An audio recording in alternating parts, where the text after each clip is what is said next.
皆さんおはようございます。本日は特別なプログラムを用意しております。皆さんのあれ今日ノートがないのっていうくらいですけど、今日はね皆さんがノートを取るんです自分で。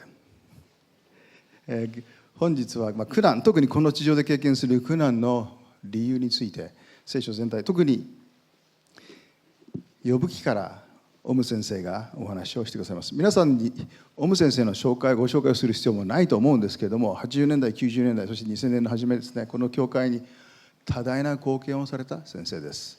現在は世界中で本当に用いられている先生であります。私は今年の2月3月先生と共に韓国で少し時間を過ごさせていただきましたけれども、本当に素晴らしい人間関係を持っておられて、先生の紹介してくださった教会でですねお話をしたんですけども、私、40年近く牧師をしてきましたけども、こんなに私の説教が、平たい言葉で言えば受ける、私の説教といいますかね、私の説教通訳を返しますからね多分っていうかほぼ 100% 先生が私の説教をよくしてくださってですね、語ってくださったんだろうなということをですねと思います。それはそれとしまして、先生のその牧会、そして説教者としての本当に深遠なですね解き明かしを今日は皆さんと共に、特に苦難ですね、苦しみの問題について先生がお話してくださいます。今回もですね山本隆先生と呼んでいきましょう。ちょっと本人は嫌がられるかもしれませんけども、山本隆先生が通訳をしてくださいます。お二人がですね本当にいいパートナーっていいますかね、コンビでやってくださって、第一礼拝でも多くの恵みをいただきました。第二礼拝でも神様がこの場に臨在くださって、先生の説教を私たちに語ってくださると思います。それでは大きな拍手を持って先生をお迎えしましょう。オム先生、よろしくお願いします。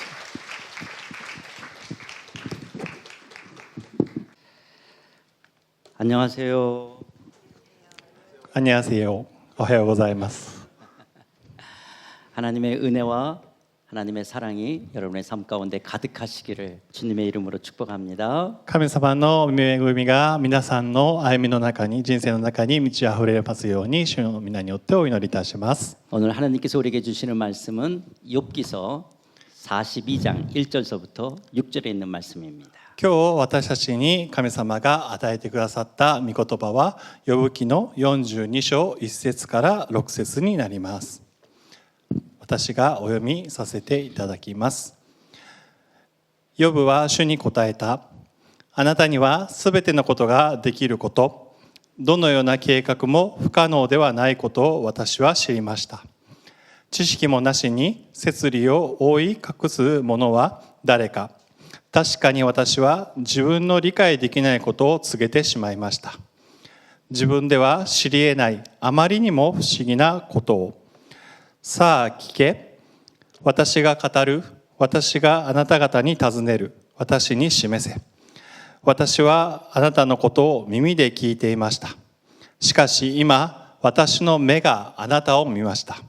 それで私は自分を蔑み悔いています。아멘. 아멘. 하나님은 사랑이십니다.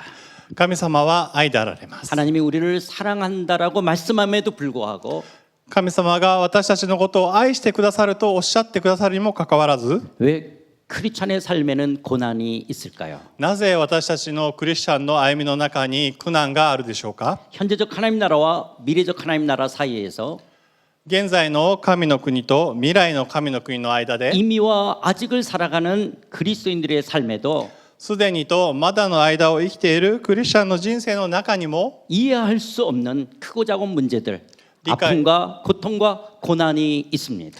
理解できない大小の問いやまた痛みと苦しみがあります。 이 땅을 사는 동안 하나님 나라의 백성임에도 불구하고 고난을 겪게 됩니다.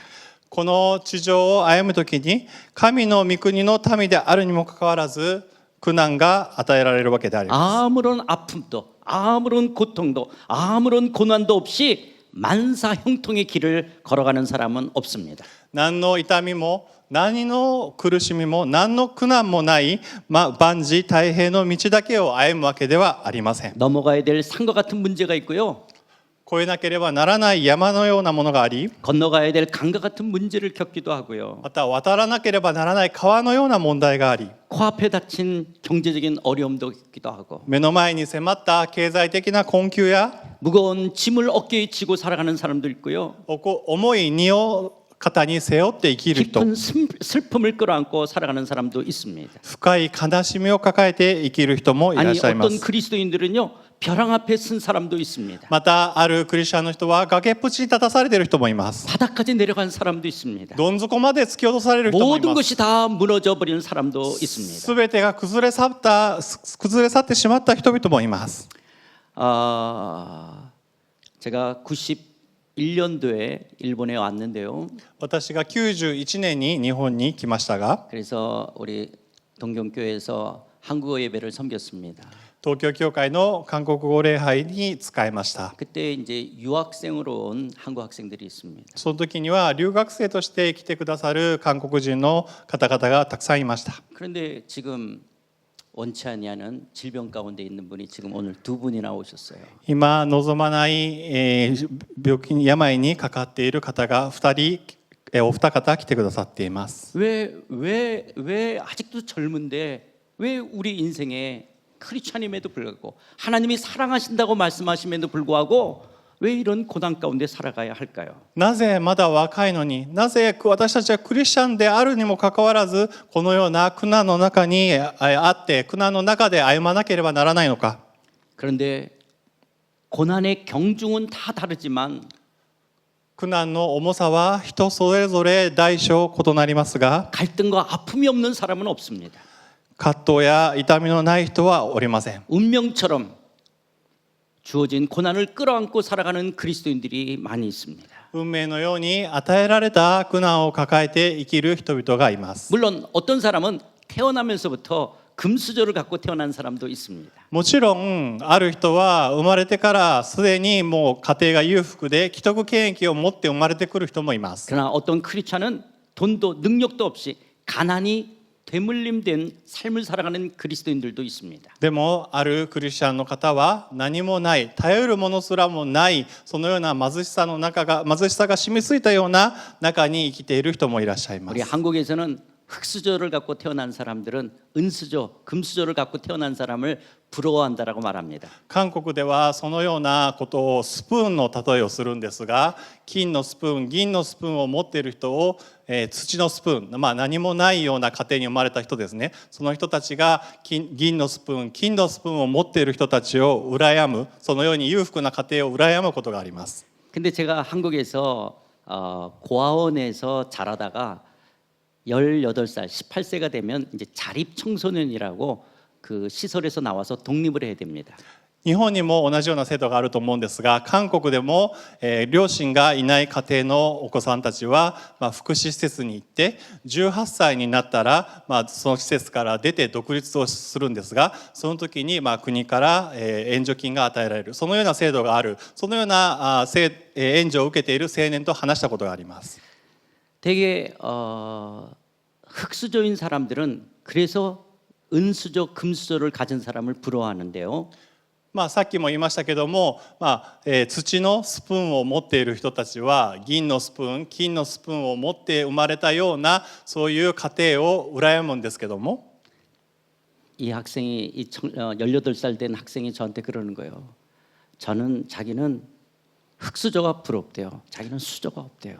でも18歳のその青年が先生にこう言いました。私はその土のスプーンを持っている人さえ羨ましいです。なぜなら私にはそのスプーンさえもないからです。 제가 상하이에서 목회할 때 어떤 조선족이 저한테 이렇게 말해요. 목사님, 왜 나는 중국 사람도 아니고 한국 사람도 아니고 조선족으로 태어났을까요? 私が中国で牧会をしてた時、上海で牧会をしてた時、ある朝鮮族の人たちがこう私に言ってきました。自分はなぜ韓国人でもなく中国人でもないんでしょうか？ 여러분들은 어떻게 해서 일본 사람으로 태어나셨습니까? 皆さんはなぜ日本人として生まれたんでしょうか。 저는 어떻게 한국 사람으로 태어났죠? 私はなぜ韓国人として生まれたんでしょうか。 우리 세지 선생님의 옥상 캐시 선생님은 왜 미국 사람으로 태어났습니까? 誠司先生の奥様であるキャシー先生はなぜアメリカ人として生まれたんでしょうか。 베네수엘라가 지금 지진으로 굉장히 어려움을 많이 겪고 있는데 왜 어떤 사람은 저개발 국가 시민으로 태어났습니까? 今ベネズエラでは地震が起こってすごく被害が甚大な被害が起こっていますけども、ある人はなぜ開発途上国に生まれたんでしょうか。 제가 또 한국에서 탈북자 사역을 하고 있어요. また私が韓国では脱北をされた方々の今ミニストリーを行っています。 북한에서 태어났다는 이유 하나만으로 얼마나 고생을 하고 있는지 모릅니다. 北朝鮮に生まれたからという理由だけでどれだけの苦労を彼らはしてきたでしょうか。 지금 OECD 국가 중에서 한국이 자살률 1위입니다. 今 OECD の国の中で自殺率が韓国が1位です。 제가 옛날에 일본에 있을 때는 일본이 1위였는데 지금은 한국이 1위입니다. オム先生が日本に滞在していた時は日本が1位でしたけども、今は韓国が1位になりました。 그런데 한국이 OECD 국가 중에 자살률 1위인데 한국 사람들보다 더 많이 자살로 죽는 사람이 있습니다. OECD の国の中で韓国が自殺率1位ですけれども、その韓国よりももっと多く自殺する人がいます。 목숨을 걸고 대한민국까지 왔던 탈북자들의 자살률이 한국 사람 자살률보다 더 많습니다. 命がけでその苦しい北朝鮮の環境から抜け出してやっと韓国に来たその脱北者の人たちがその韓国人の自殺率よりももっと多い確率で自殺しているということです。 한국의 교회 십자가를 가르치는 예배당이 얼마나 많은지 모릅니다. 韓国には本当に十字架を掲げて神様を賛美する礼拝する教会がどれだけ多いか分かりません。 근데 일주일에 한 번만 차를 마셔준다든지 일주일에 한 번씩 밥 같이 먹어주는 사람만 있다면 그 사람들이 그렇게 외로움 고독으로 그렇게 많은 사람이 자살해 죽지는 않을 겁니다. でも1週間に1回でも一緒にお茶を飲んだり一緒にご飯を食べたり一緒に時間を過ごすことをすればその人たちは自殺することがあったでしょうか。 그래서 제가 목사 한 사람으로 너무 부끄럽고 미안한 마음으로 사실 그분들을 돕는 사역을 하고 있습니다. 本当に私自身牧会者として牧師として本当にそれが恥ずかしいと思いまして脱北者の人たちのミニストリーを今行ってい 북한에서 ます。 태어났다는 그 이유 하나만으로 너무너무 힘들게 살아가는 사람들도 있습니다. 北朝鮮に生まれたからという理由だけでものすごい苦しみに遭っている方がいます。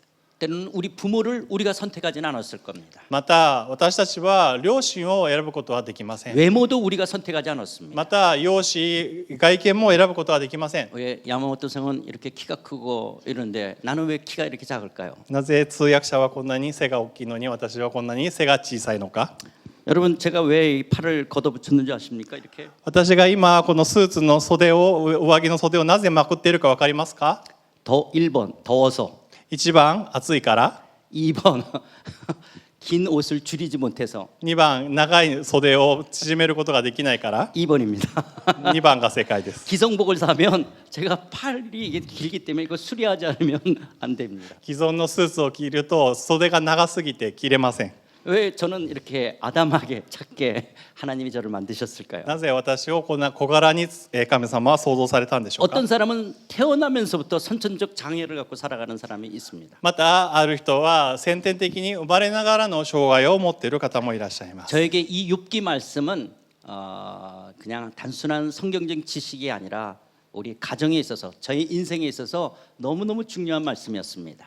この呼ぶ記の話というのは単純に私に神学的なことで何か教えを与えてくださっているというものではなくて、本当に私の家族のことを通してこの呼ぶ記は神様が私に語りかけて教えてくださいました。 저희 집에 형제가 5명이었습니다. 私は5人兄弟です。 큰 누나, 작은 누나, 형, 셋째 누나 그리고 제가 막내입니다. 1番目2番目のお姉さん、そしてお兄さんがいて3番目のお姉さんがいて私が末っ子です。 그 세 번째 누나가 현순이라는 이름을 가진 현순입니다. その3番目のすぐ上のお姉さんの名前がヒョンスンと言います。 저보다 3살 많습니다. 私よりも3歳年上でした。 우리 엄마의 말에 의한다면 현순이가 2살 때 제가 태어나기 전이죠. 私の母の、話によると、まずオム先生が生まれる前、ヒョンスンのお姉さんが2歳の時に 경기를 하더래요. 경기. 그래서 애가 왜 경기할까? 뭐 그래서 괜찮겠지 하고 넘겼대요. 引き付けを、そのヒョンスンお姉さんが起こしたそうです。でも、よくあることだなと思ってそのままやり過ごしました。 그런데 그게 일주일에 한 번, 두 번, 또 열흘에 세 번 이렇게 점점 경기하는 게 늘어나더래요. でもそれが1週間に1回、次は1週間に2回、次は1週間に3回、だんだんその頻度が増えていったわけです。 그런데 경제적으로 어렵고 또 의료에 대한 지식이 없었기 때문에 병원을 빨리 데려가지 않고 괜찮아지겠지 하고 놔뒀답니다. でも生きるのに必死で経済的にも大変なので、また、医療的な知識もなかったので、時間が経てば良くなるだろう子供だしと思ってそのまま放っておきました。 그런데 그 경기하는 숫자가 많아지자 이제 병원을 데리고 갔어요. でもあまりにも引き付けをするのが起こすのが多いので病院に連れて行きました。 갔더니 뇌전증, 간질이라고 판명이 났습니다. そしたら転換だというふうに診断されました。 저는 어릴 때부터 현순이가 경기하는 것을 보면서 자랐습니다. 私はヒョンスンお姉さんが小さい時から、ヒョンスンお姉さんが引き付けを起こすのをよく目にしてきました。 한번 경기를 할 때는 숨을 쉬지 않고 합니다.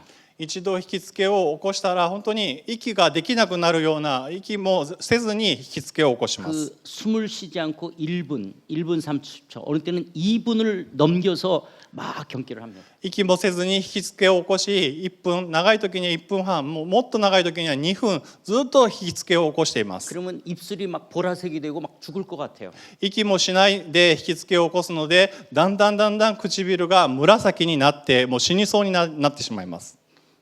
그러다 보니까 뇌로 산소가 공급되지 않아서 정신 연령은 2살, 3살밖에 되지 않았어요. そういうことをしょっちゅう起こしてしまったので脳に酸素が行き届かずに精神年齢が2歳、3歳で止まってしまいました。 저는 어릴 때 초등학교를 다닐 때든 중학교를 다닐 때 엄마 아버지로부터 늘 들었던 말은 현순이를 지키는 거였어요.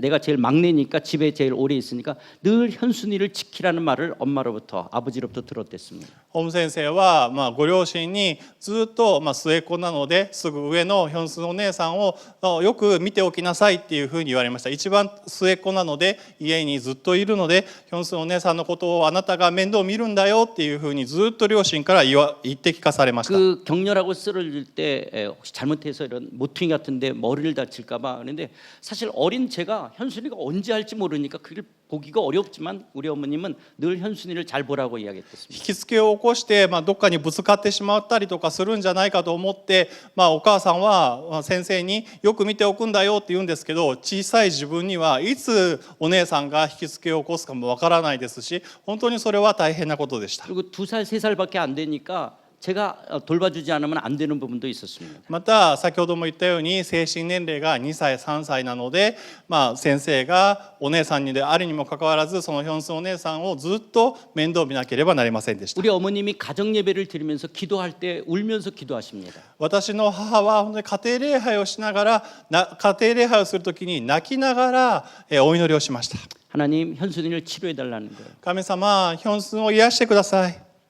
근데 치료되지 않고 19살 때 죽었습니다. でも結局ヒョンスンお姉さんは癒されることなく19歳で天国に旅立ちました。 그런데 우리 어머님이 기도할 때 당신의 죄 때문에 그랬다가 당신의 죄값 때문에 저랬다고 막 회개하면서 기도하셨댔어요. 私の母はいつもお祈りをするときに自分の罪のために自分の罪の代価のために、こういうふうに娘がなってしまったんだというふうに責め続けました。 저는 어릴 때부터 우리 엄마가 무슨 죄를 저런 어떤 죄를 졌길래 자기 딸이 저렇게 경기하는 간질로 살아가야 되는 것을 봐야 될까? 私はその母がどんな罪を犯したからといって自分の可愛い娘が引き付けを起こし、その転換の中で転換を抱えて生きる姿を見なきゃいけないんだろうか。 제가 중학생 고등학생이 되면서 현순이는 받을 수 있을까 이런 생각이 들었댔어요. また中学生高校生になった時にヒョンスンお姉さんは福音を理解することができるんだろうか、救われるんだろうか。 예수님이 우리의 죄를 위해서 죽으시고 부활하셨다는 말을 해도 알아듣지 못하는데 현수님은 구원받을 수 있을까? イエス様が十字架にかかって死んでくださったという福音を理解することができないのにヒョンスンお姉さんは救われるんだろうか。 현수님은 왜 사는가? 현수님의 인생은 무엇인가? ヒョンスンお姉さんはなぜ生きてるんだろうか。ヒョンスンお姉さんの人生は何なんだろうか。 우리 어머님은 당신이 돌아가신 다음에 현수님을 누가 지킬 것인가 항상 마음의 부담이었습니다. 私の母は自分が亡くなった後ヒョンスンを誰が見るのか、それを一番常に心配していました。 그래서 어릴 때서부터 제가 동생이니까 제가 어쨌든 제가 막내니까 제일 오래 살니까 저는 현수님을 내가 늘 지켜야 된다. 현수님을 데리고 살아야 된다는 마음이 있었습니다. なので、私は末っ子なので、おそらく一番最後まで生きるだろうから、ヒョンスンお姉さんをずっと面倒見なきゃいけないんだということを小さい時からずっと思い続けていました。 현수님은 왜 그렇고 우리 집안에는 이 현수님에서 왜 이런 어려움, 고난 속에 살아가야 했을까? ヒョンスンお姉さんはなぜそのような人生を歩んだのか、また私たちの家庭になぜヒョンスンお姉さんのような娘を与えられたのか、私たちの家族はなぜそのような痛みを抱えていなきゃいけないのか。 이런 원치 않는 고난이 우리 가정만 또 우리 제 삶만 있는 것이 아니라 아마 여러분들에게도 있을 겁니다. そういう望まないような苦しみ、苦難を私だけではなくて皆さんも抱えていらっしゃると思います。 제가 야마모토 상가라 들었던 이야기인데 본인이 좀 한번 이야기해 주실까요? 通訳の山本さんから聞いた話なんですけども、ちょっと私から話をさせていただきますが、私はこのように、体も大きくて何も健康なように見えるんですけども、今週3回人工透析を受けています。火曜日、木曜日、土曜日、1日1回4時間、人工透析を受けなければなりません。 다현됐으네. 난치병. で、その透析になった原因というのは、大体生活習慣病とかでなる場合が多いんですが、私自身の場合は生まれつき遺伝子に異常があって、その遺伝子の異常が30代になると臓器に影響が出て、心臓と腎臓に私の場合は影響が出てたんですが、心臓は治療が可能なんですが、腎臓は腎臓という臓器は治療することができないんですね。治療する方法っていうのは、透析か移植しかないので、今私は、移植というのはかなり日本では難しいので、人工透析を週3回受けています。その人工透析を私は受けなければ、死んでしまいます。常に延命治療をしているような状態です。 하나님이 사랑하시고 또 하나님을 예배하는 사람인데 왜 이 젊은 나이에 이런 고난, 이런 어려움이 있어야 할까요? 神を愛し神を礼拝しているものであるにもかかわらず、なぜこのような若い年齢であるにもかかわらずそのような苦難を経なければならないんでしょうか。 그 이유가 뭘까요? その理由は何でしょうか。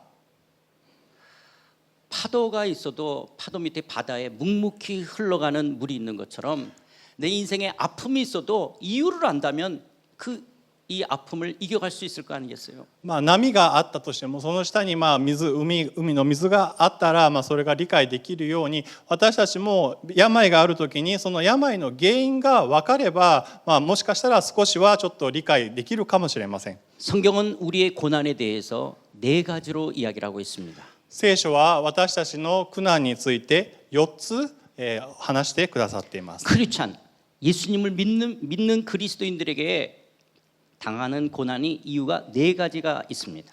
クリスチャンである私たちに苦難を与えることについて4つ理由があるというふうに聖書は述べています。 첫 번째는 자발적인 고난이 있습니다. 1つ目は自発的な苦難があります。 마태복음 5장 10절에 보면 의를 위해서, 복음을 위해서, 하나님 나라를 위해서 박해를 받는 고난을 받는 사람들이 있습니다. マタイの5章を見てみますと、義のために迫害されているものは幸いです。また天の御国はその人たちのものだからですというふうに、迫害を義のために受けている者がいると言っています。 크리스찬이기 때문에 때로는 거룩한 삶을 살기 위해서 우리가 말씀대로 살기 위해서 당하는 자발적인 고난이 있습니다. クリスチャンだから聖なる歩みをするから、また聖書的な歩みをするために自発的な苦難があると言われています。 그래서 복음을 위해서 살아가는 선교사라든지 목사라든지 또 교회에서 봉사하시는 분들 이게 자발적인 고난들입니다. なので福音を述べ伝えるために働いておられる宣教師や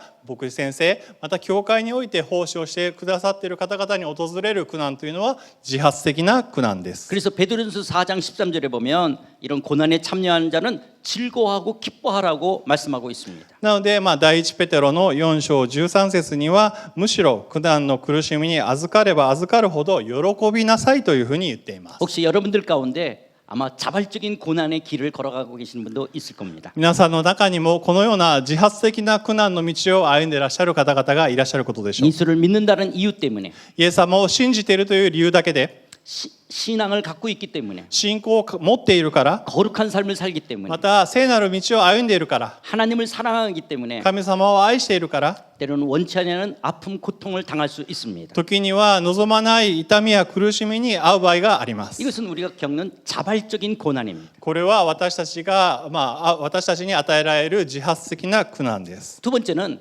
죄로 인한 징계의 고난이 있습니다. 2番目は罪による懲らしめです。 욥기서에서 욥의 세 친구가 등장하는데요. 엘리바스, 빌닷, 이 소발 세 친구는 욥의 고난에 대해서 어떻게 해석하느냐? 욥 너의 죄 때문에 고난을 받는다라고 해석합니다. ヨブ記にはヨブの3人の友達エリファズ、ビズダテ、ソーハルが登場しますが、彼らは口を揃えて何と言ったかというと、ヨブに対してヨブお前に罪があるからそのような苦難が与えられているんだというふうに彼らは言いました。 그리스도인들 오늘을 살아가는 그리스도인 우리들도 죄로 인한 징계가 있습니다. 今日を生きる私たちクリスチャンに対しても罪による懲らしめはあります。 그런데 그 징계는 사랑하기 때문에 히브리서 12장의 말씀처럼 하나님이 우리를 사랑하기 때문에 사랑의 징계, 채찍질이 있습니다. でもその罪による懲らしめというのは神様が私たちを愛しているがゆえに私たちに鞭を加えられるのだと言っています。 죄 때문에 받는 고난이 아니라 죄에 대해서 하나님이 사랑하기 때문에 오는 징계의 매입니다. 罪によってその懲らしめがあるんではなくて、神様がその愛しておられるから罪による懲らしめを与えるんだよというふうに、訓練するために与えるんだよというふうに言っています。 그래서 크리스찬이 그런 하나님의 사랑의 징계가 없다면 사생아라고 이야기합니다. なんでこういうふうに言っています。そのように罪による懲らしめが神様から与えられなかったら、私生児であって本当の子ではありませんとヘブル書に書いてあります。 그러나 이 욥이라든지 또 옛날 사람들은 이 죄에 대해서 인과응보적인 사상이 있었습니다. でも昔の人、ヨブもそうでしたけども、因果応報という思想がありまし 원인이 た。 있으니까 결과가 있다라고 하는 거예요. 原因があるから結果がある。 그래서 욥의 세 친구들은 욥 네가 이렇게 고난을 받는 것은 죄가 있기 때문에 이런 고난을 받는다라고 해석했습니다. なのでヨブの友達たちはこういうふうに言いました。ヨブ、あなたに君に罪があるからそういう苦しみがあるんだよ。 욥은 또 자기 자신을 하나님이 정금같이 단련시키기 위해서 고난을 받는다고 생각했습니다. またヨブも自分自身を鍛えるために、神様が鍛錬するために試練を与えている、苦難を与えているというふうに解釈していました。 이게 인과응보적인 사상인데요. これが因果応報の思想ですけども、 그러면 죄에 대한 보응이 그리스도인에게 있을까요? では皆さん、罪の報いに対してクリスチャンにその結果が与えられますか？ 우리 엄마가 성경을 잘 모르고 우리 어머니는 당신의 죄 때문에 현순이가 저렇게 됐다고 생각하는 거예요. 私の母は聖書的な知識が不足していたから自分の罪のために、そうやって娘に病が与えられたと考えました。 만약에 죄 때문에 우리가 고난을 받는다. 여러분 죄의 대가는 죽음입니다. もし罪の報い、罪の代価で、何か苦しみが与えられる。でも皆さん、罪の代価、罪の報いというのは死しかありません。 죄의 보응이 아니라 죄의 보응은 죽어야 됩니다. 죽어야 罪 되는 の 거예요. 報いというのはもう死しかないわけです。 고난 정도가 아니라 죽어야 되는 겁니다. 苦難程度ではありません。死しかありません。 그런데 예수님께서 우리의 죄를 위해 대신하여 십자가에서 죽으셨습니다. でも皆さんご存知ですよね。イエス様が私たちの罪の代価の身代わりとして十字架にかかって死んでくださいました。 나의 죄를 위해서 대신 죽으신 예수님이 이제 3일 만에 부활하셨습니다. 私の罪のために身代わりとなって十字架にかかって死んでくださったイエス様は3日後によみがえられました。 그래서 예수를 믿는 자들에게는 죄의 보응이 없습니다. なので神を信じる私たちには罪の報いはありません。 예수님이 십자가에서 다 해결하셨습니다. イエス様が十字架上で全て解決してくださったからです。 그러나 그리스도인들에게는 사랑의 징계가 있습니다. でもクリスチャンには愛のための懲らしめがあります。 죄의 보응이 아니라 사랑하기 때문에 죄에 대한 징계에 사랑의 징계가 있습니다. それは罪の報いではなくて神様の愛があるから愛の懲らしめがあるわけです。 세 번째는 우리에게 고난은 자발적일 수도 있고 또 우리에게 죄로 인한 징계도 있지만 세 번째는 우리를 단련하기 위한 고난이 있습니다. 3番目は、自発的な苦難もありますしまた罪による懲らしめもありますが3番目は鍛錬のためです。 그래서 욥은 23장 10절에서 그가 나를 단련하시는 내가 순금같이 나온다라고 고백하고 있습니다. ヨブは23章10節でしかし神は私の行く道を知っておられる私は試されると金のようになって出てくるというふうに告白しました。 그래서 그리스도인들에게 우리에게 믿음의 시련이 있다라고 야고보서 1장 2절 3절에서도 말씀하고 있습니다. なので、私たちクリスチャンにとっても、信仰にあって試練が与えられるさまざまな試練が与えられるとヤコブの一章で語られています。 그래서 인내를 온전히 이루면 그것이 그 시련이 인내를 온전히 이룰 때 온전하고 구비하여 조금도 부족함이 없는 그런 사람으로 우리를 만들어간다라고 말씀하고 있습니다. なのでその忍耐を完全に働かせなさい。そうすればあなた方は何一つ欠けたところのない成熟した完全なものとなりますというふうにおっしゃっています。 그러니까 우리에게 찾아오는 크리스찬에게 찾아오는 고난은 우리를 단련하고 연단하여 조금도 부족함이 없기 위한 고난이 우리에게 있습니다. なのでクリスチャンにやってくる苦難は私たちを鍛錬して何一つ欠けたところのない成熟した完全なものとするために与えられます。 그러나 네 번째 왜 우리 인생에 고난이 있냐? 알 수가 없다, 모른다라는 말을 하는 것이 욥기서의 주제입니다. でもなぜ私たちの人生の中に苦難が与えられるのかの4つ目は分からない理解できない苦難。これがつまりヨブ記のテーマなんです。 임마누엘 칸트는 인식론을 쓰면서 욥기에 영향을 받았다는 말은 없습니다. カントはそれを書いた時にヨブ記の影響を与えたということはありません。 욥기는 인식론을 다루는 책입니다. ヨブ記は 인식론 人心論に関する話です。 근데 파스칼은 팡세를 쓰면서 욥기에 영향을 받은 것을 이야기합니다. でもパスカルは、パンセを書いた時にヨブ記の影響を受けたというふうに告 인간의 白しています。 비참함과 인간의 연약함 반면에 하나님의 크신과 하나님의 위대함을 이야기합니다. 人間の悲惨さや、そういう悲惨な状況と神様の偉大さ、神様の大きさというのを比較しました。 그래서 그 크신 하나님 앞에서 인간은 아무것도 알 수 없다는 것을 이야기하는 게 파스칼의 팡세입니다. それで、その神様の偉大さ、大きさに比べたら人間の悲惨さっていうのは比べることができないというのが、パスカルのパンセです。 욥의 이 주제가 오늘 읽었던 본문의 말씀으로 욥은 뭐냐? 묻지 않말로 이치를 가는 자가 누굽니까? 나는 깨닫지도 못한 일을 말하였고 스스로 알 수도 없고 헤아리기 어려운 말을 했다라고 욥은 이야기합니다. ヨブの今日のヨブ記の結論というのは、この42章今日読んだ本文のところに書いてあります。特に42章の3節のところに知識もなしに摂理を覆い隠す者は誰か、確かに私は自分の理解できないことを告げてしまいました。自分では知り得ないあまりにも不思議なことを告げてしまいましたというふうに告白しています。 욥은 자기를 하나님이 단련하기 위해서 고난을 줬다라고 생각했다가 이제 42장에 가서는 뭐냐? 자기가 깨닫지도 못한 일을 말했고 스스로 알 수도 헤아리기도 어려운 말을 말했다라고 고백하는 거예요. ヨブは自分が、自分に鍛錬するために神様が苦難を与えてくださったというふうに考えていたんですが、結局42節で告白しているのは自分の理解できないことを告げてしまいました。自分では知り得ないこと、あまりにも不思議なことを告げていましたというふうに告白するに至りました。 크리스찬에게 찾아오는 고난 알 수 없는 고난이 있다라는 거예요. クリスチャンに訪れる苦難は理解できない苦難があるということです。 요한복음 9장에 보면 어느 날 예수님 앞에 제자들이 태어나면서부터 시각장애자였던 사람을 데리고 옵니다.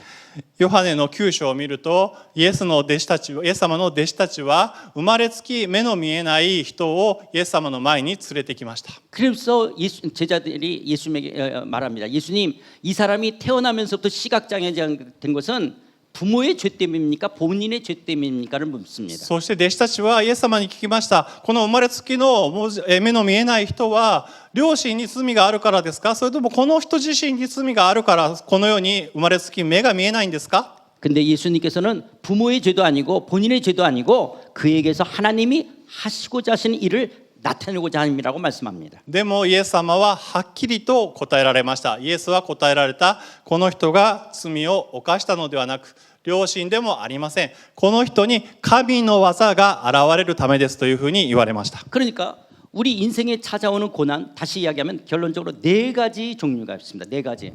なので私たちに訪れる苦難というのは4つありますね。 자발적인 고난, 自発的な苦難、 두 번째는 죄로 인한 2 징계, 番目は罪による懲らしめ、 세 번째는 우리를 단련하기 위해서, 3番目は私たちを鍛錬するため、 근데 네 번째는 でも4番目は 욥기서를 통해서 우리에게 이야기하는 것은 모르는 고난이 있다는 거예요. 모른다라는 거예요. 왜 이 고난이 찾아왔는지 모른다는 것을 이야기하는 게 욥기서입니다. 呼ぶ記を通して私たちに言われているのは分からない、理解できない苦難があるんだということを呼ぶ記を通して私たちに語ってくださっています。 여러분 욥기서 1장 1절에 보면 욥이라고 불리는 사람, 이 사람은 온전하고 정직하여 하나님을 경험하면 악에서 떠난 사람이라고 합니다. 놀라운 신앙을 갖고 있었던 사람입니다. 皆さん呼ぶ記の一章を見ると本当に呼ぶは誠実で優な心を持って神を恐れて悪から遠ざかっていたという驚くべき信仰を持った人物だったわけで 정말 す。 거룩한 삶을 살아간 사람입니다. 本当に聖なる歩みをしてた人物でした。 동방 사람들 중에 가장 훌륭한 사람이라고 칭찬하고 있습니다. 東の人の中で一番いい信仰を持った人だ、有力者だというふうに神様は認めていました。 자기만 거룩한 것이 아니라 혹시 자기 자녀들이 죄를 졌을까?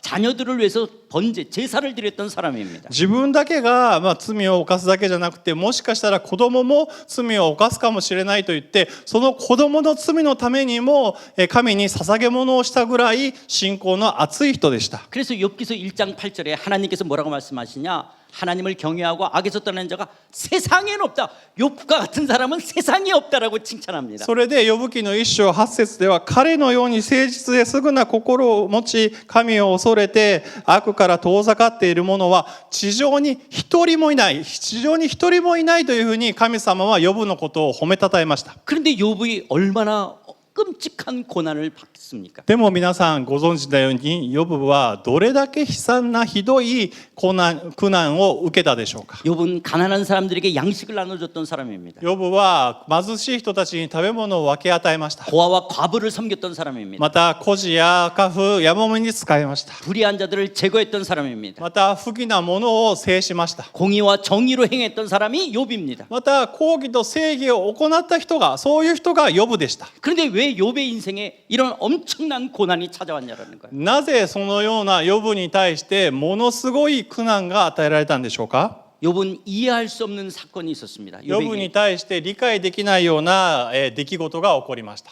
하늘의 천상의 회의였습니다. 神の天上においての会議がありました。 하나님과 천사들이 모여 있는데 거기 사단이 등장합니다. 神と天使が集まっていたんですが、そこにサタンが登場しました。 하나님은 욥의 신앙을 자랑하십니다. 神様はヨブの信仰を誇らしく語っていました。 그랬더니 사단이 하나님께 뭐라고 말하냐? 하나님이 그를 축복하지 않는다면 까닭 없이 그냥 하나님을 경외합니까? 그렇지 않다라고 사단은 말합니다. そしたらサタンがこういうふうに神様に言いました。ヨブはあなたが祝福しているいいものを、財産をたくさん与えていて恵まれているからあなたのことをそんなに褒めたたえているんだ、あなたに従っているんだというふうにサタンは言いました。 이렇게 많은 재산을 주시고 이런 자녀들을 건강하게 하기 때문에 그래서 하나님을 경외한다라고 말합니다. こんなに多くの財産をヨブに与え、また子供たちも健康で、裕福に豊かに与えているからヨブは神様あなたを褒め慕っているんだと。 그러자 하나님께서 사단에게 그렇다면 욥에게서 이 모든 것을 한번 뺏어가 보라는 거예요. 어떻게 하는지 보자라는 거예요. それで神様はそのサタンに対して、じゃあヨブの持っているものをすべて取り去ってみろ、ヨブがどうするか見てみようじゃないかと言いました。 하나님은 욥의 신앙을 시험하기 위해서 사단에게 이 고난을 허락하시는 거예요. 神様はヨブの信仰を試すために、サタンにヨブに苦難を与えることを許されました。 그래서 욥기서 1장 13절 19절까지 보게 되어지면 스바 사람 갈대아 사람들이 와가지고 모든 재산들을 뺏어가고요. 하늘에 불과 큰 바람이 일어나가지고 모든 재물들이 다 죽고 심지어 자녀들까지 다 죽게 되어집니다. それでヨブの一章の13節から19節を見ると、天から火が来て大風が襲って牛とかロバとか羊とかラクダとかすべてのしもべたち、つまり財産が取り去られて、それだけじゃなくて子供まで死んでしまいました。 또 천상교회 속에서 아니 사단이 그러는 거예요. 그래도 건강하니까 하나님을 경외하지 않습니까? 그러니까 하나님이 그러면 건강도 다 뺏어가 보라는 거예요. 목숨만 뺏지 말고 건강까지 다 뺏어 보라고 이야기합니다. また天上での会議で今度サタンは神様にこう言いました。それだけでは足りません。まだ、健康がありますというふうに言った時に神様はこう言われました。じゃあ健康も取ってしまっていいよと。 그러나 목숨만은 뺏어가지 말라는 거예요. ただ命だけは残して健康だけは取っていいというふうに言いました。 그래서 발바닥에서 정수리까지 온 몸에 악종 그 종기가 나가지고 제 가운데 질그릇으로 자기 몸을 뻑뻑 긁을 정도로 고통스러운 몸이 되어집니다. 神様がそれを許されたので、ヨブは足の裏から頭のてっぺんまで悪性の腫れ物ができて、肺の中に座って土器のかけらで体をかきむしるほどの、病が与えられました。 모든 것을 잃어버리고 이 비참한 모습을 보고 욥의 아내가 뭐라냐 하나님을 저주하고 죽으라고까지 폭언합니다. すべての財産を失い、子供まで失って健康まで取られたヨブの姿を見て、妻でさえもう神様を信じるな、もう神様なんかいないというふうな暴言を吐くような状態までなってしまいました。 이런 상황 속에서 욥이 뭐라고 고백하냐? 욥기서 1장 21절입니다. でもそのような中でヨブは何と告白したか。ヨブ記1章21節 우리 한번 です。 같이 읽어볼까요? 皆さん一緒に読んでみましょう。3、はい。そして言った。私は裸で母の胎から出てきた。また裸で賢に帰ろう。主は与え、主は取られる。主の皆は褒むべきかな。 욥이 동방에서 가장 큰 부자였던 이유가 뭐냐?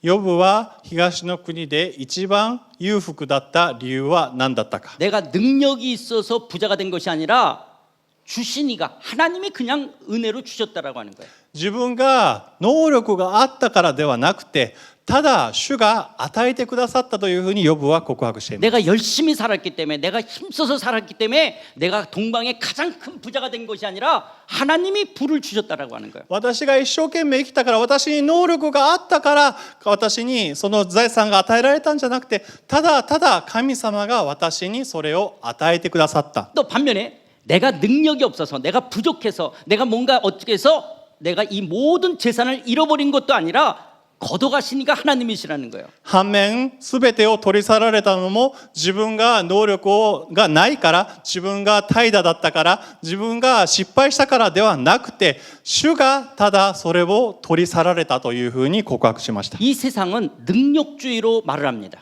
でもこの世は能力主義を唱えます。 저 사람이 저렇게 부자가 되고 저 사람이 저렇게 힘있게 살아가는 것은 능력이 있기 때문에 저렇게 살아간다고 말합니다. あの人があんなに裕福に暮らしているのは、あの人にあんだけ権力があるのは、あの人に能力があるからだと言います。 그러면서 저 사람이 저렇게 가난하게 살고 저렇게 저 사람이 힘들게 사는 것은 능력이 없어서라고 말합니다. でもあの人があれだけ力がなく、また貧しく暮らしているのは、あの人に能力がないからだよというふうに言います。 그러나 욥은 말합니다. 주신 이도 하나님이시요 거두시는 하나님입니다. 하나님의 손에 있다는 게 하나님의 하나님 되심을 욥은 이야기합니다. しかしヨブはこう言われます。主は与え、主は取られる。つまり神が神であられることをヨブは言 내 っているわけで 능력이 す。 있느냐 없느냐가 아니라 하나님의 손에 있다라고 하는 거예요. 私に能力があるからではなくて、神様のただその御手の中にあるんだというふうに言われます。 그런데 우리는 뭔가 내 인생에 잘못된 일이 생기고 뭔가 부족한 것이 있으면 내가 능력이 없기 때문에 내가 요거밖에 안 되고 내가 그래서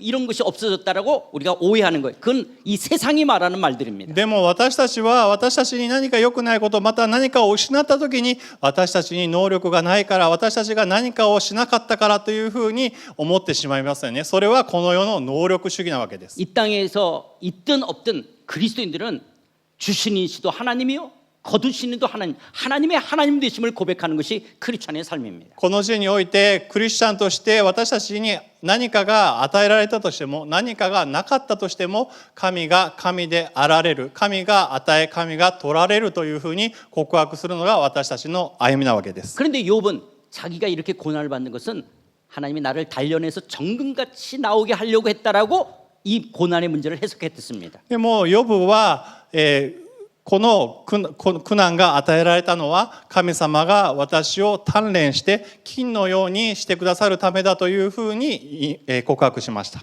그런 욥을 향해서 그럼 네가 그렇게 잘 알면 이제 대답하라고 100개 이상의 질문을 욥에게 하기 시작합니다. で神様はそれを聞いてじゃあそんなにヨブあなたが分かっているんだったらこの100以上の質問に答えてみろというふうにして神様がヨブに質問を始められます。 대장부처럼 허리를 묶고 내가 내게 묻는 말을 대답하라고 이제 100개 이상의 질문을 욥에게 하기 시작하십니다. 38章3節にあるように勇士のように腰に帯を締めて私はあなたに尋ねるから私に示せというふうに質問をされました。 첫 번째 질문이 뭐냐? 그 38장 4절인데요. 하나님이 이 땅에 기초를 돌 때 너 어디 있었냐라는 거예요. 一つ目の質問は何かというと4節なんですけども私が地のもといを定めた時あなたはどこにいたのか分かっているなら告げてみなさいと聞きました。 마치 건물을 질 때 주추를 놓는 것처럼 하나님이 이 우주를 만드실 때 주추를 놓을 때 너 어디 있었냐나 그 모퉁이돌을 누가 놓았냐라고 물어보십니다. つまり神様がこの建物建築をするときにその建物を建て上げるときにあなたがどこにいたんだっていうふうな聞くようにこの神様が地球を作られたときにあなたはどこにいたんだっていうふうに聞いてきました。 또 홍수를 위하여 물길을 누가 그러니까洪수가 어떻게 해서 나가고 물길이 누가 내고 또 우레와 번개를 누가 냈냐라고 물어봅니다. またその洪水が起こった時にその水がどこから来たのかまたその雷や雨がどこから降ってきたのかそれを答えてみろというふうに聞かれました。 넘기시고 예. 그리고 또 39장에 가서 보면은 산염소가 새끼 신을 때를 네가 본지 알냐? 암사슴이 새끼 낳는 게 아니라 그러면 네가 본 적 있냐? 그럼 말해보라는 거예요. また39章ではあなたが岩間の野ヤギの子を産む時を知っているのかメジカが子を産むのを見守ったことがあるのかというふうに聞かれました。 또 19절에 말의 힘을 내가 줬느냐 그 목에 휘날리는 갈기를 내가 입혔냐 네가 줬으면 한번 말해보라는 거예요. また39章19節ではこういうふうに聞かれました。あなたが馬に力を与えるのかその首にたてがみをつけるのかそれを答えてみろというふうに言われました。 40장 9절에서는 내가 하나님처럼 능력 있느냐 하나님처럼 천둥 소리를 낼 수 있느냐 한번 말해보라는 거예요. またヨブ記の40章9節ではあなたには神のような腕があるのか神のような声で雷鳴を轟き渡らせることができるのか答えてみろというふうに言われました。 38장, 39장, 40장, 41장 100가지 이상의 질문을 하는 거예요. 38章、39章、40章、41章を通して100以上の質問を神様はヨブに投げかけました。 욥이 하나도 대답을 못합니다. ヨブは一つも答えることができなかったわけです。 또 더 나가서 욥 그 네가 이 천상의 회의를 이해할 수 있느냐라는 거예요. ヨブはそれを通り越してこの天上で私たちが話し合ったことをヨブあなたは理解できるのか 여기에 대해서 욥이 이제 그 100가지 이상의 질문을 하나도 못하면서 욥이 고백하는 이 내용이 바로 욥기서의 주제가 오늘 읽었던 본문입니다. そこでヨブがやっと100以上の質問神様からの問いかけを通して何も答えられないことを通してヨブは気づきました。その主題がその答えが今日読んだ本文の42章の1節か 우리 ら 한번 6 다시 節 한번 で 다 す。 같이 한번 1절부터 6절까지 한번 큰 소리를 もう一 읽어볼까요? 度皆さんこの42章1節から6節を一緒に声を合わせて大きい声で読んでみましょう。3はい。ヨブは主に答えた。あなたにはすべてのことができること、どのような計画も不可能ではないことを私は知りました。知識も出すに摂理を覆い隠す者は誰か。確かに私は自分の理解できないことを告げてしまいました。自分では知り得ないあまりにも不思議なことを。さあ聞け、私が語る。私があなた方に尋ねる。私に示せ。私はあなたのことを耳で聞いていました。しかし今、私の目があなたを見ました。それで私は自分を蔑み悔いています。 내가 왜 고난을 받냐? 나를 정금같이 단련시키기 위해서 고난을 받는다. 내가 깨닫지도 못한 일을 알 수도 없는 말을 했다라고 하는 거예요. なぜ苦難を受けるのか、自分を鍛錬するためにというふうに言ってしまったことが理解もしていないのに、自分は知り得ないことを、あまりにも不思議なことをただ自分が悟って言ってしまいました。 물론 우리를 단련시키기 위해서 고난이 크리스찬들에게 찾아옵니다. もちろん鍛錬するためにクリスチャンに苦難はやってきます。 그러나 다 우리를 단련시키기 위해서 오는 고난은 아니라는 거예요. しかし全部鍛錬するための苦難ではないということです。 모른다는 거예요. 깨달을 수도 없고 알 수도 없다라고 하는 거예요. わからないということです。悟ることもできないし、理解することもできないということです。 그런데 그 하나님에 대해서 욥은 지금까지는 귀로만 하나님에 대해서 들었어요. でもヨブは今まで神様について耳でだけ自分は聞いていたと告 그런데 白しました。 이제 38장, 39장, 40장, 41장 100가지 질문을 하며 다가오시는 하나님을 눈으로 보게 되어집니다. でも今38章、39章、40章、41章を通して100以上の質問を通してヨブは今神様を自分の目で見ることができた。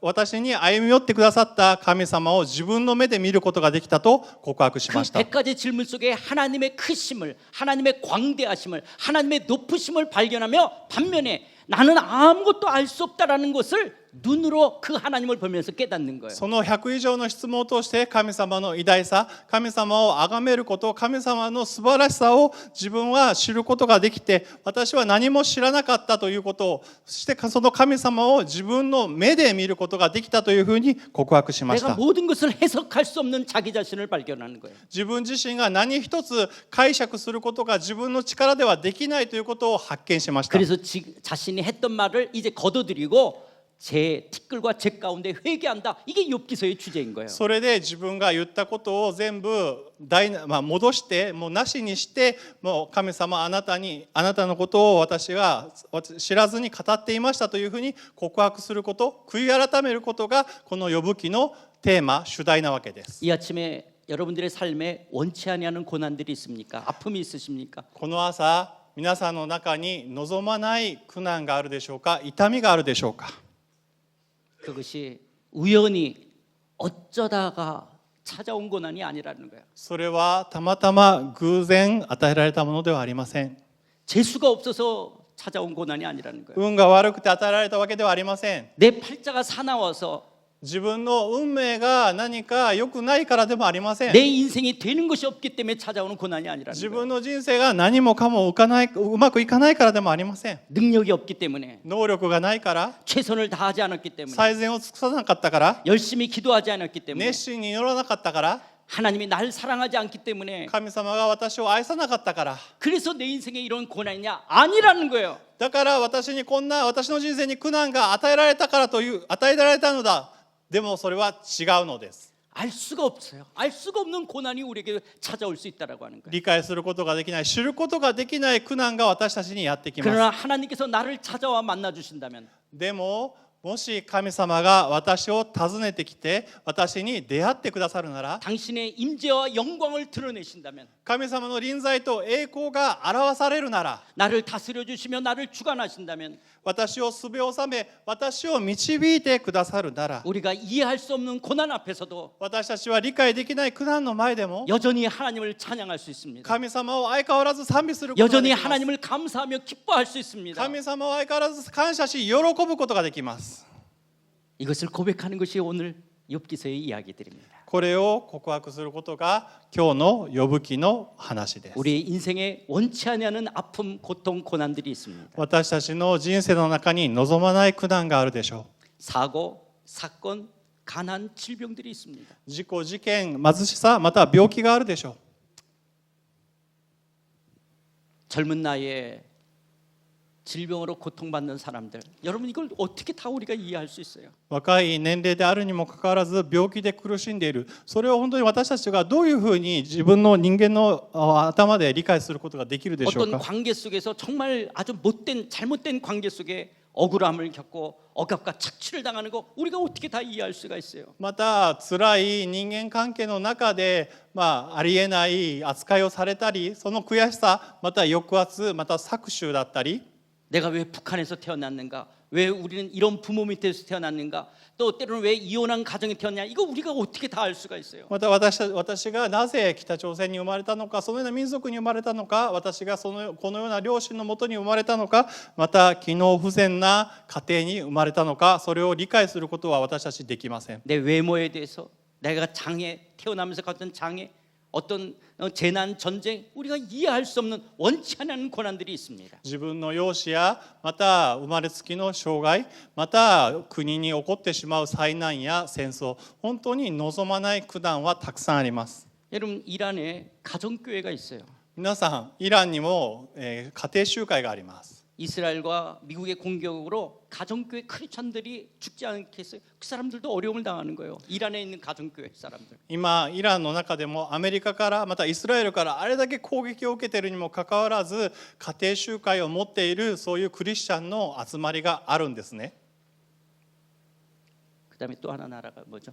그 이스라엘이 공격하는 나라가 레바논은 40%가 크리스천 국가입니다. またレバノンは 40% がクリスチャンです。 거기도 크리스천들이 지금 어려움을 당하는 거예요. 本当にそのレバノンでもクリスチャンは今苦しみを受けています。 팔레스타인 사람들을 전도 선교하는 선교사들이 있어요. 팔레스타인 사람 크리스천들도 어려움을 당하는 거예요. またパレスチナの人々に対して宣教をしている宣教師の方々もいますが、そのパレスチナの中で救われたクリスチャンたちも苦難を苦しみを受けてい 왜 ます。 그리스도인임에도 불구하고 이런 원치 않는 고난을 당하냐라는 거예요. なぜクリスチャンになったのにそのように望まない苦難を受けなければならないのか。 물론 자발적인 고난이 있습니다. もちろん自発的な苦難もあります。 하나님께서 우리를 죄로 인한 징계, 사랑하기 때문에 징계의 고난도 있습니다. また神様が私たちを愛してくださいますから罪による懲らしめもあるでしょう。 우리를 단련시키기 위한 고난도 있습니다. また私たちを鍛錬するための苦難もあります。 그러나 이유를 알 수 없는 고난도 있다라고 하는 거예요. でも4番目に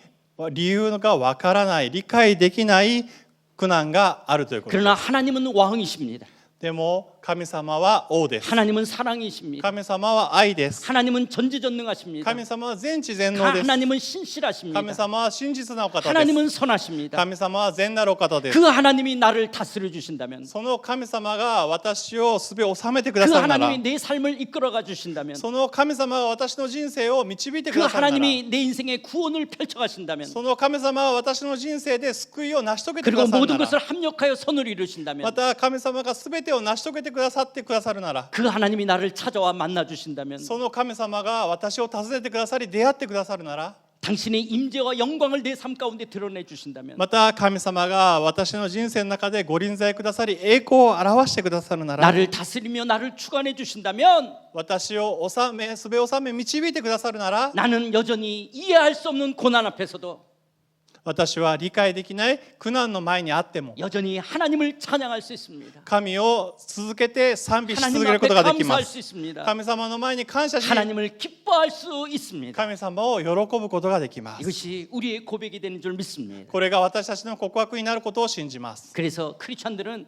이미와 아직을 사는 그리스도인들은요, 고난의 이유와 답을 가진 사람들이 아니라 참 사랑이시고 신실하시고 크신 하나님을 경외하는 믿음으로 살아가는 사람들이 크리스천인 줄 믿습니다. すでにまた生きるクリスチャンは苦難の理由と答えを持つものではなくて、誠の愛であり誠実な神を恐れ敬う信仰を持つ者たちであるということを信じます。 우리 한번 다 같이 읽어볼게요. 크리스천은皆さん、 어떤 사람들이냐? 한번 같이 皆 읽겠습니다. さん、クリスチャンとはどういう方か、これを一緒に大きい声で読んでみましょう。3、はい。すでにとまだを生きるクリスチャンは苦難の理由と答えを持つものではなく、真の愛であり誠実な神を恐れ敬う信仰を持つものである。 아멘이십니까? アーメンでしょうか。 예수님은 반드시 재림하실 것입니다. イエス様は必ず再臨してくださいます。 그리고 미래적 하나님 나라는 완성되어질 そし 것입니다. て未来的な神様の御国は完成します。 우리는 미래의 영광스러운 하나님 나라에서 영생의 삶을 누릴 것입니다. 私たちはその未来の完成した神の御国で私たちが永遠の命を得て生きることができます。 그러나 이 땅에 있는 동안 우리는 다 알 수는 없습니다. でも私たちがこの地上の中にいる時には全てを知ることはできません。 그래서 사도 바울은 고린도전서 13장 12절에서 이렇게 말합니다. それで使徒パウロは第一コリントの13章12節でこのように言っています。 우리가 지금은 이 땅에 있는 동안은 거울로 보는 것처럼 희미할 수밖에 없습니다. 私たちは今この地にいる時には私たちは鏡にぼんやり映るものを見ています。 그러나 그때는 예수님이 재림하시고 미래적 하나님 나라가 완성될 때는 얼굴과 얼굴을 대하여 볼 것이라는 거예요. その時とは未来的な神の御国、神様が再臨する時、鏡と顔と顔を合わせて見ることになると言っています。 지금은 이 땅을 사는 지금은 내가 부분적으로밖에 알 수가 없지만 この地に生きている今は私は一部分しか知りませんが 그러나 예수님이 재림하시고 미래적 하나님 나라가 완성될 때는 나를 아신 것처럼 내가 온전히 알게 될 줄 믿습니다. でもその時神様が再臨してくださって未来的な神の御国が完成する時には私が完全に知られているのと同じように私も完全に知ることになりますと言っていま 그리고 す。 예수 그리스도가 재림하시고 미래적 하나님 나라가 완성될 때는 현재의 고난은 장차 우리에게 나타날 영광과 비교할 수 없는 영광으로 우리에게 찾아오게 될 줄 믿습니다. そしてまたその未来的な神の御国が完成した時には今の時の苦難はやがて私たちに掲示される栄光に比べれば取るに足りないと私は考えますというふうに言ってい 현재의 ます。 고난은 장차 우리에게 나타날 영광과 비교할 수 없다. 믿으십니까? 今の栄光というのは本当にこれから表される未来に表される栄光とは取るに足りないというふうに信じますか？ 이 말씀을 믿는다면 この御言葉をローマ書のこの御言葉を信じるならば 이유를 알 수 없는 고난 가운데에서 理由がわからない痛みや苦難の中にあっても 하나님께서 여러분을 찾아와 만나 주실 것입니다. 神様が皆さんを訪ねてくださりまた皆さんに出会ってくださるなら 하나님께서 당신의 임재와 영광을 여러분에게 드러내실 것입니다. 神様が皆さんの中にご臨在してくださりまたその栄光を表してくださるなら 하나님은 여러분을 다스리며 여러분의 삶을 주관해 가실 것입니다. 神様が皆さんの歩みをすべを収めまた皆さんの歩みを導いてくださるなら 감당할 수 있는 오늘의 고난을 감당할 수 있는 능력으로 함께 하실 것입니다. 今のこの地上で与えられている苦難を担っていくことができる力を神様は与えてくださいます。 그렇다면 우리는 이해할 수 없는 고난 앞에서도 私たちがそうすれば理解することができない苦難の中でも 이렇게 고백할 수 있습니다. このように告白することができます。 그럼에도 불구하고 하나님만을 신뢰하겠습니다. それにもかかわらず神様だけを信頼します。 하나님만 예배하겠습니다. 神様だけを礼拝します。 여전히 하나님을 찬양하겠습니다. 神様だけをただ賛美します。 여전히 하나님을 감사하며 기뻐하며 살아가겠습니다. 神様だけを感謝し喜んで生きていきます。 이것이 우리의 믿음의 고백인 줄 믿습니다. これが私たちの信仰の告白となることを 오늘도 信じます。 주시는 이 성령의 능력으로 皆さんこの聖霊様が与えてくださったこの道からによって 이해할 수 없는 고난 앞에서도 理解することができない苦難の前でも 기뻐하시며 감사하시며 힘있게 이 땅을 살아가시는 여러분 되시길 주의 이름으로 축원드립니다. 神様を喜び神様に感謝するそのような歩みをすることができるように主の皆によって皆さんにお勧めします。 의논이 이타시마스. 하나님 아버지, 이해할 수 없는 고난 앞에서 왜 내 인생은 이렇게 고통과 아픔과 원치 않냐는 문제 속에 있는지 때로는 우리가 절망할 수밖에 없음을 고백합니다. 愛する天のお父様、本当に私たちがクリスチャンの歩みをする中にあっても、本当になぜこのような苦難の中にあるのか、このような苦しみの中にあるのか、本当に絶望することしかできないことがあることを告白します。 그러나 하늘과 땅을 창조하시고 역사를 주관하시는 그 크신 하나님, でも神様、あなたが全てを支配してくださり、またその歴史をあなたがその主権を持って導いてくださる神様、 전지전능하시고 신실하시고 참되신 사랑을 가지신 하나님이 全知全能なる神様、本当に真の愛である神様、誠実なる神様、 나를 찾아와 주시고 나를 만나 주시고 하나님의 임재와 영광을 나타내 주신다면 神様は私を訪ねてくださり、私に出会ってくださり、あなたが私の人生に臨在を与えてくださり、臨在在を表してくださり、